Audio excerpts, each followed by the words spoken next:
warahmatullahi wabarakatuh. Jadi hari ini Ibu akan membahas materi yang kemarin. Jadi kan kemarin Ibu ngasih latihan soal. Nah, hari ini Ibu akan bahas beberapa soal yang susah atau banyak yang salah di situ. Oke, kita langsung aja. Jadi dari hasil analisis kemarin ternyata yang dapat nilai 100 itu hanya sekitar 18 orang aja nih dalam satu angkatan gitu. Jadi berarti kan yang benar-benar paham itu hanya sedikit gitu. Makanya Ibu akan bahas materi yang kemarin lagi. Jadi maaf kalau Ibu belum bisa Google Meet untuk hari ini. Di sini ada Ibu kasih sedikit tips. Nah, ini yang pertama itu kalau misalnya di hidrolisis. Nah, kalau di hidrolisis itu ingat ya, yang di reaksi hidrolisis itu yang kita hitung adalah pH larutan garam. Nah, larutan garam itu apa aja? Contohnya kayak NaCl, NH4Cl, CH3COO2 kali Ba, ini adalah garam gitu. Jadi kalau di hidrolisis nanti dia akan apa namanya? Dia yang akan kita perhatikan adalah si garamnya itu. Terus perhatikan juga jumlah ion penyusun di garamnya. Nah, misalnya di sini Ibu kasih contoh CH3COO2 kali Ba. Nah, itu kan kalau terionisasi menghasilkan 2 CH3COO- ditambah Ba2+ kan. Jadi angka 2 yang kecil ini pindah ke depan. Terus CH3COO itu emang muatannya kan negatif 1. Ba itu 2+ gitu. Nah, di sini nanti koefisien atau angka di depan ion penyusun itu akan mempengaruhi nilai pH-nya juga. Jadi misalnya kalian bisa cek lagi contoh soal latihan, contoh soal 2 yang ada di PPT waktu itu Ibu pernah kasih. Nah, itu ketika apa namanya? Ada yang memiliki koefisien 2, nanti dia akan berpengaruh, nilainya ini akan diikut dikalikan di dalam soalnya. Di sini tips yang kedua itu adalah yang tentang di penyangga. Nah, kalian harus paham kalau larutan penyangga itu bisa dibuat dari dua cara. Nah, caranya kayak apa? Caranya itu dengan secara langsung ataupun secara tidak langsung. Kalau secara langsung kalian udah tahu, itu caranya dengan mencampurkan asam lemah sama basa konjugatnya. Terus kalau tidak langsung dia dibuat dengan mencampurkan asam lemah berlebih ditambah basa kuat atau basa lemah berlebih ditambah asam kuat. Nah, yang kedua itu kalian harus perhatikan konsep perhitungan kimianya. Jadi kalau misalnya kemarin kan Ibu ngasih beberapa soal itu ada yang dihubungkan ke volume kayak gitu kan. Nah, itu sebenarnya konsep molnya ya, hubungan konsep mol. Nah, kalian harus dibaca lagi dulu. Ibu pernah buat nyuruh kalian untuk menggambar diagram hubungan mol. Nah, itu kalian hafal, kalian ingat, kalian pahami juga gitu. Jadi untuk ngehubungin ke apa konsep-konsep di semester ini atau di kelas 11 ini nanti akan lebih mudah kalau kalian udah tahu, oh kalau misalnya hubungan mol dengan volume apa, oh kalau hubungan mol dengan gram kayak gimana, kayak gitu. Nah, terus yang ketiga, kalau bisa untuk soal yang modelnya campuran asam dan basa itu dibuat reaksi secara utuh.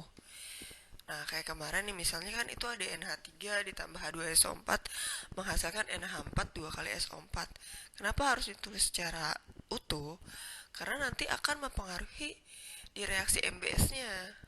Nah, kayak misal di sini kan nanti kalau misalnya nggak kalian tulis apa namanya garam yang terbentuknya apa, kalian nggak bisa menentukan oh di sini koefisiennya 2 ya ternyata, oh di sini koefisiennya 1 kayak gitu. Nah, kita lihat nih ya pembahasannya. Nah, di sini kan kemarin ada satu soal yang bekas soal kayak gini. Jadi 100 ml larutan NH3 dia punya Kb-nya 10 pangkat min 5, 0,4 molar dengan 50 ml H2SO4 0,1 molar. Itu pH campurannya berapa? Nah, kesalahannya kemarin ada beberapa anak yang ternyata Bu saya nggak tahu reaksi yang terbentuk kayak gimana kayak gitu. Nah, pertama kalau ngerjain kayak gini kita biasa ya kita ubah dulu ke dalam molnya. Kalau misalnya di larutan penyangga nih ya, itu boleh aja kalian ubah ke milimol gitu. Kan kalau di hidrolisis biasanya ibu ngasih contoh soalnya ibu ubah ke dalam mol. Kalau di penyangga boleh kalian ubah ke langsung kalian aja boleh nggak bu jadi ke milimol ini boleh. Kenapa? Karena di rumusnya itu nanti mau nggak mau nanti dia bakal dibagi juga gitu kan milimolnya, milimol asam dibagi sama milimol basa konjugatnya kan, makanya nggak apa-apa kalau misalnya dia dalam bentuk milimol. Cuman kalian tetap kalau misalnya itu harus kalian tulis apa namanya satuannya supaya nggak bingung pas nanti di akhir ya. Nah di sini kan udah kalian tulis nih reaksi yang terbentuk. Nah itu kalian buat dulu reaksi mula-mulanya kan. Mula-mulanya di situ ternyata dia punya 40 milimol NH3 sama 5 milimol H2SO4. Terus yang bereaksi itu berapa? Nah, kalau misalnya di sini ada koefisien 2 nih di NH3 ya kan. Nah, berarti kita pertama kalau mau menentukan reaksi ini kalian ingat reaksi pembatas ya. Jadi untuk menentukan siapa sih yang bereaksi ini ya. Jadi sebelum kita tahu ini, jadi kita nentuin dulu reaksi pembatasnya. Reaksi pembatas itu kita tahu dari mana? Dari pembagian antara mol dengan koefisien yang paling sedikit itu adalah yang menjadi reaksi pembatasnya atau yang habis bereaksi. Misalnya di sini 40 milimol NH3 dibagi sama koefisiennya berapa? 2. 40 dibagi 2 itu berarti berapa sih? 20 kan? Terus kalau misalnya yang di H2SO4 itu kan mula-mulanya ada 5, koefisiennya 1, berarti 5 dibagi 1 5, berarti mana yang lebih kecil? Tetap aja si H2SO4 kan. Makanya dia yang menjadi reaksi pembatas atau yang akan habis bereaksi. Makanya kita nulisnya kayak gini. Nah, kenapa di sini di NH3 yang bereaksi itu 10? Karena kan di situ 2 kali si reaksi pembatasnya atau 2 kali si H2SO4 2 kali 5 intinya sebenarnya gitu. Kalau misalnya di sininya 3 berarti berapa, Bu? Kalau di depan angka NH3-nya 3 berarti 3 kali 5 atau 15 kayak gitu. Nah, terus di sini si NH4 2 kali SO4-nya. Di sini kenapa 5? Karena dia perbandingannya 1:1 atau sama aja ya kan. Kalau kalian lihat di sini koefisiennya 1. Yang jadi reaksi pembatas juga 1, berarti dia juga jadinya 5 gitu. Nah, sisanya berapa? 40 kurang 10 30. 5 kurang 5 0. Terus di produknya terbentuk 5 milimol. Nah, ingat di sini ada garam NH4 2 kali SO4. Nah, di sini berarti ada 2 NH4 plus SO4 2 menjadi ada muatannya kalian lihat di situ. Di sini ada muatannya 2 kan di depan angka NH4 plus, berarti nanti dia berpengaruh. Karena di sini apa namanya? Di sini kan sisa di basa lemah dan garamnya. Artinya di sini adalah larutan penyangga. Larutan penyangga apa?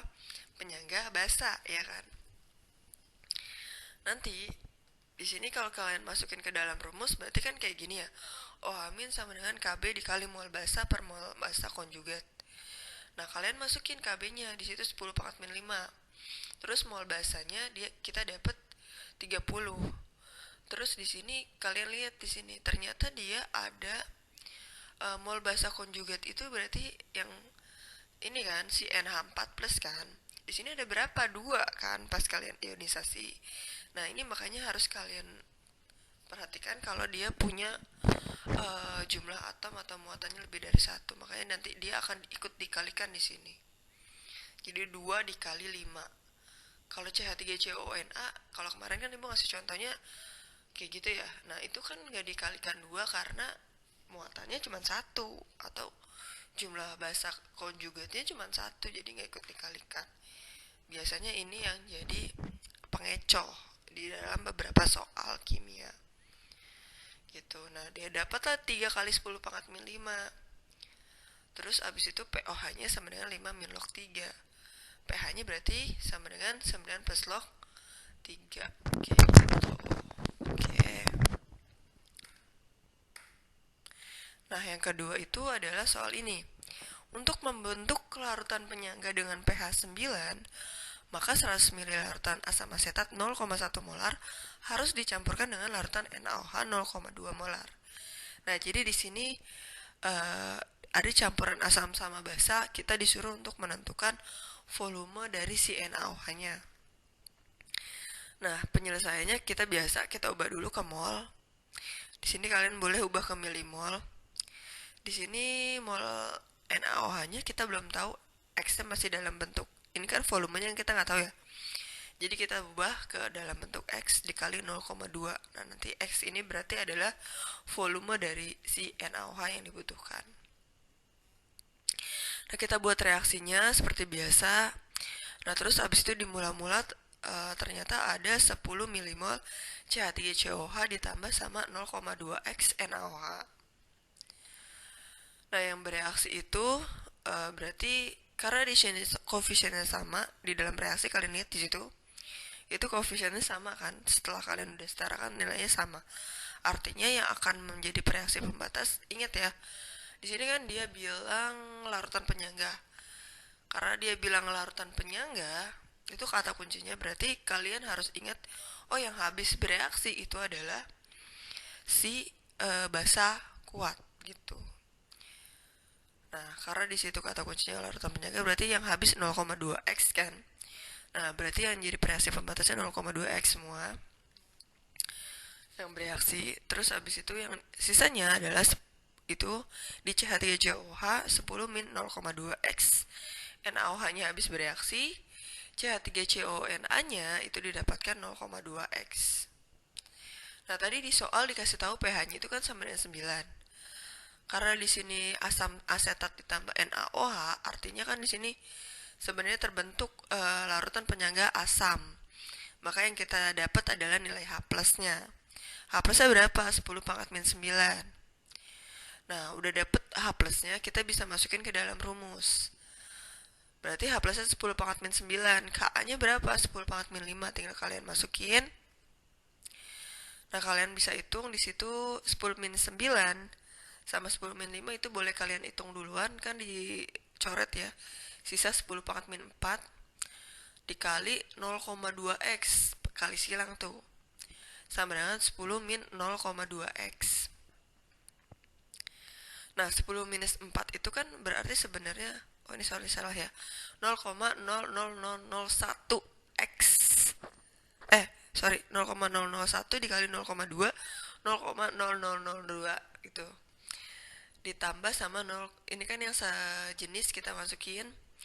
Jadi dijadiin 1, X sama X, terus yang gak ada variabel kita pindahin. Nah, terus habis itu didapatlah 0,2 ditambah sama 0,00002 itu adalah tetap 0,2, karena kan tetap aja yang kita ambil 3 angka penting ya kalau kalian ingat. Nah, di situ berarti 10 dibagi 0,2 adalah 50 mili. Nah, ini ternyata banyak yang salah karena di Brainly salah pas ibu cek. Gitu. Jadi harus kalian benar-benar hitung sendiri kalau bisa. Jadi kadang di internet juga belum tentu benar gitu. Oke. Terus abis itu, nah, di sini hitunglah pH larutan penyangga yang dibuat. Ini soal terakhir. Ibu lupa kayaknya belum ngasih soal yang model kayak gini, jadi ibu tambahin di sini. Hitunglah pH larutan penyangga yang dibuat dari campuran 100 ml larutan CH3COH 0,1 molar. Nah, bla bla bla itu. Nah, jadi kalau kalian perhatikan di soal ini, itu dia mencampurkan antara asam lemah dengan basa konjugatnya atau garamnya. Ya kan? Nah, artinya di sini adalah larutan penyangga apa? Asam. Nah, kalau soalnya seperti ini, Bu, apakah saya harus buat reaksinya? Bu, harus kayak gimana, Bu? Ini kan kalau dibuat reaksinya CH3COH ditambah CH3CONA, saya bingung, Bu, buat ngebikin reaksinya. Nah, kalau soalnya kayak gini, ini kan berarti penyangganya dibuat secara langsung ya. Jadi kalian udah tahu, gak usah dibuat reaksinya dulu. Jadi kalian tinggal cari mallnya masing-masing. Jadi CH3CO hanya kita cari mallnya, CH3CON hanya kita cari. Nah, tinggal kalian lihat di situ. Oh, yang terbentuk adalah ion CH3CO- sama Na+. Berarti bahasa konjugatnya siapa? CH3CO- kan. Di situ karena satu, berarti tinggal kita masukin aja. Nah, masukin ke dalam rumus. Ka-nya 10 minus 5. Terus mol asamnya berapa tadi kita dapat 10 milimol. Bahasa konjugatnya di situ karena ionnya satu, berarti sama aja dong sama si CH3CONA. Berarti 20 milimol.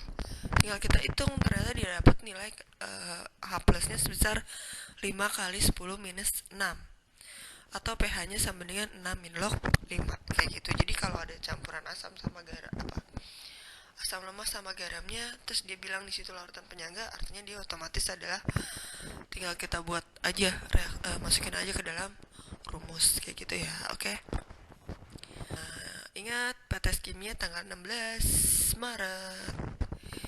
Nah, kalian persiapkan sebaik mungkin. Di sini ibu tambahin kisi-kisi juga buat yang butuh. Nah, ini boleh kalian pelajarin di kayak teori asam basa, itu kan kalian udah paham ya dulu. Sampai sekitar ada 20 soal nanti yang ibu kasih. Nah, nomor 19 itu nanti adalah surprise. Jadi ibu gak kasih di situ. Oke, cukup. Wassalamualaikum warahmatullahi wabarakatuh. Semoga mendapatkan hasil yang terbaik ya. Semangat.